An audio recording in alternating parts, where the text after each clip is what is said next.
Hello Gibaldians, this is Gibaldi's Thought of the Day. I'm Tony Gibaldi. Today we're going to be talking about Lunchables. Yes, Lunchables, the thing that every cool kid had in elementary school and middle school. You could eat them, trade them, it didn't matter. The fact that you had them meant that your life was going to be a little less sucky that day at school, which is always nice. Even now I eat Lunchables. They're a nice light snack to have, and it reminds me of the good times when I was a kid. When I was a kid, I used to trade them all the time for a bunch of junk food. I'd be like, "Oh, what you got? You got 2 cookies, maybe? Ooh, yes, Oreos and Twinkie. Sounds good.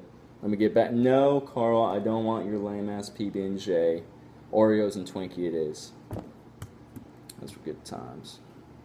Anyway, so Lunchables is a brand that's manufactured by Kraft Foods, and it was made in 1988.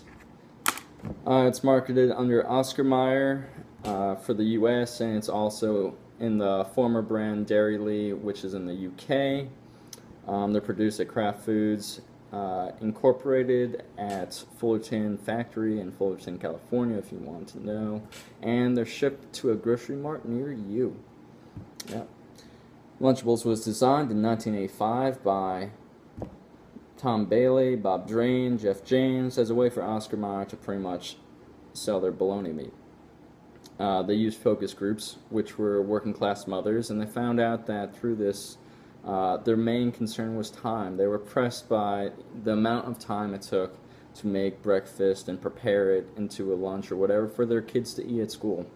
So they decided they were going to use a prepackaged meal featuring Oscar Mayer meat, cheese from Kraft, and move on from there. And the way they made it was to make it look like it was almost like you're having a TV dinner.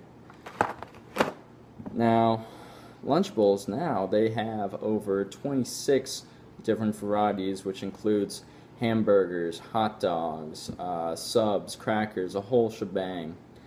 And you know, a typical package would have an equal amount of crackers as there is meat and cheese.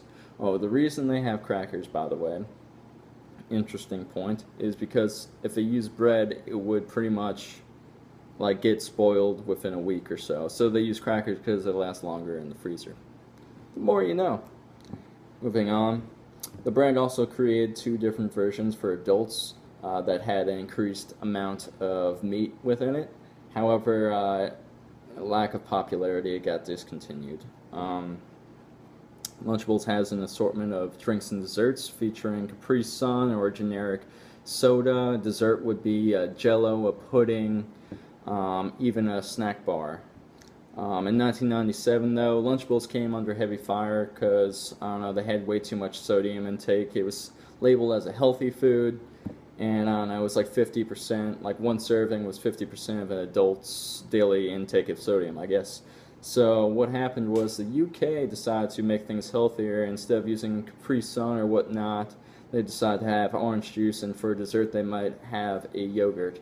However, not to fear, as you should know, if you buy Lunchables, you still get all the snacks, all the candies, Capri Suns, whatever you want, all within the US, because, you know, obesity is whatever. Anyway, moving on. Actually, I don't need to move on. That's it. That's all I could find from that. I even looked on the Lunchables, website, and they had nothing about their site. They had, Lunchables, we do stuff with the Boys and Girls Club. I'm like, that's cool. What about you guys? They got nothing. So let me just say, quick shout out, thanks to Wikipedia, the free encyclopedia, for helping me out. And please like and subscribe to my channel. And that's it. Thanks very much for watching. I'm Tony Gibaldi, and that was Gibaldi's Thought of the Day. Have a good one. Peace.